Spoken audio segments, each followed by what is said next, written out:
안녕하세요. 에피소드 11 영성산책 자기를 부인하십시오. 셀프 디나이얼에 대해서 얘기하도록 하겠습니다. 벌써 11입니다. 한가위를 앞에 두고 있습니다.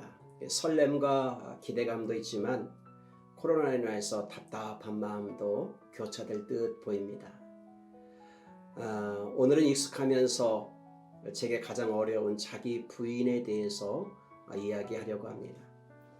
언젠가 자기 부인에 대해서 설교 강연을 했을 때에 누군가가 갑자기 최은주 사모님 이렇게 얘기하는 거예요. 자기 부인, 그 농담으로 그렇게 던졌던 질문이었는데요. 틴델 대학에서 공부할 때였습니다. 도서관에서 책을 읽다가 크리스천 잡지에서 골든 맥도날드의 글을 보게 됐는데 그는 읽지 아니하고 그냥 팔린 책에서 숨은 보석과 같은 이야기를 끄집어내어 우리에게 소개하는 아주 훌륭한 영성 작가입니다. 그 책에는 마이스터 에크하르트의 제자인 요한 타울러의 얽힌 이야기를 소개해 주었는데요. 에크하르트의 책을 몇 권 읽었는데 수학처럼 참 어려웠지만은 요한 타울러의 책은 쉬우면서도 아주 깊고 담백한 맛이 없지 않아 있습니다.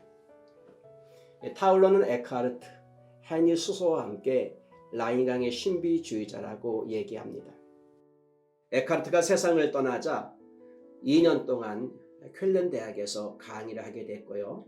루터는 타울러의 책으로 여겨지는 독일 신학을 편지 출판하여 그를 독일 교회의 아버지라고 극찬하기까지 했습니다. 타울러는 훗날 스트라스부르크에 돌아와 설교자로 보내게 됐는데 최고의 영성가이자 최고의 설교가가 주일날 예배당에서 설교할 때쯤 되면 사람들이 그 말씀을 듣기 위하여서 이른 아침부터 인산인해를 이루었다고 합니다. 그렇게 요한 타울러는 그 당대의 최고 이름이 나는 그러한 설교가였습니다. 어느 날 니콜라스가 다가와서 당신은 죽어야 합니다 라는 말을 던지고 떠났습니다. 참 기분 나쁜 날이었습니다.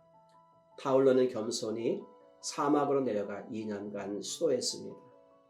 돌아온 그는 자신이 여전히 죽지 않는다는 사실을 알게 되었고 다시 사막으로 내려가서 주님 앞에 긴 시간을 보내게 됩니다.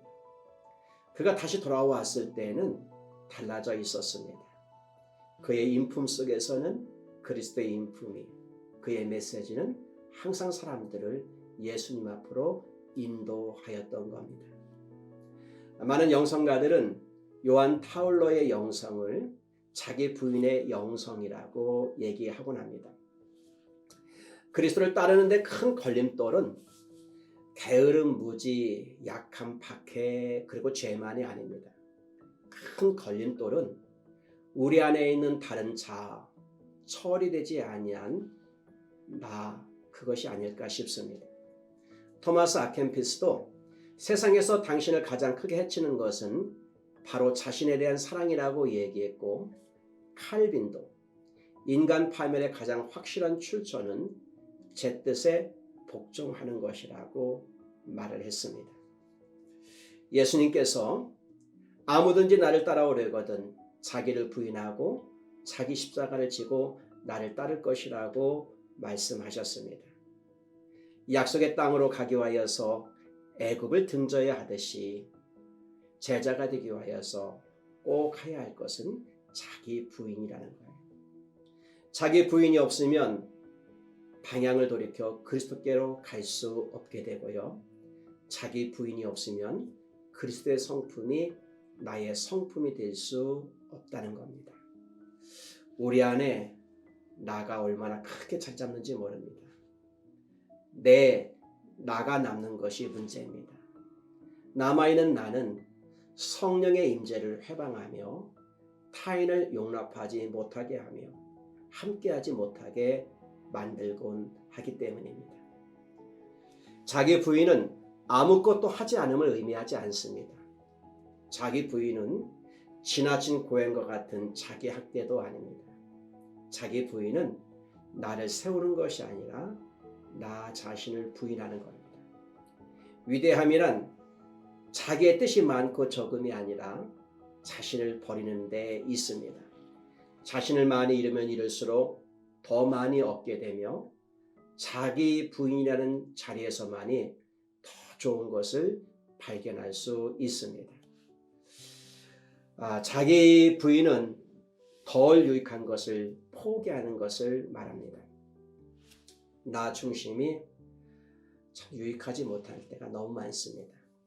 우리 예수님의 마음을 보십시오.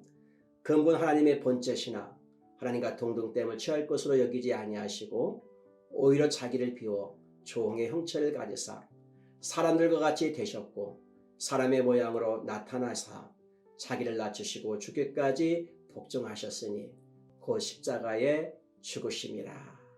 주님은 그와 같은 삶을 사셨습니다. 자기를 부인할 때에 하나님이 아닌 어떤 것도 더 사랑하지 않게 됩니다. 이것을 가리켜서 옛사람의 죽음이라고도 말할 수 있습니다. 자기를 부인하기 위하여서 자신의 본성을 강하게 다룰 필요가 있습니다. 자아를 훈련해 복종시키면은 이제 비로소 우리 안에 주님의 것이 자라게 됩니다. 그리고 주님 것이 자라게 되면은 이제는 주님의 십자가도 함께 짊어질 수 있습니다. 십자가 없는 자기 부인은 진정한 부인이 아니고요. 고난이 없는 자기 부인의 영성도 존재할 수 없습니다. 자기 부인한 자는 이렇게 고백할 겁니다. 내가 그리스도와 함께 십자가에 못 박혔나니 그런즉 이제는 내가 사는 것이 아니요 오직 내 안에 그리스도께서 사시는 것이라. 이제 내가 육체 가운데 사는 것은 나를 사랑하사 나를 위하여 자기 자신을 버리신 하나님의 아들을 믿는 믿음 안에서 사는 것이라. 자기 부인하면요 새로운 기쁨을 얻게 됩니다. 예수님은 그 앞에 있는 기쁨을 위하여 십자가를 참으사 부끄러움을 개의치 아니하시더니 하나님 보좌 우편에 앉으셨느니라고 말씀하였습니다. 근데 자기 부인은 우리가 기도의 자리에 나갈 때에 더 충만하게 얻을 수 있습니다. 칼빈은 자신을 주께 전적으로 드리고 생활의 모든 부분을 남김없이 하나님의 뜻에 맡긴 사람만이 자신을 충분히 부정했다고 말할 것이다 라고 얘기했습니다. 여러분 정말 힘들지요. 그러나 훈련은 힘든 것을 익숙하게 만듭니다. 나와 상관이 없는 것을 내 것이 되게 만듭니다. 이제 자신을 내려놓으면 주님이 내 안에서 차감을 느끼게 되고요. 주님이 점점 커지게 될 때에 그리스도께서 사시는 삶이라고 고백할 수 있습니다. 명절 잘 보내시고요. 내가 점점 작아짐으로 남들 더 행복해 나가는 추석 한가위가 되길 바랍니다. 감사합니다.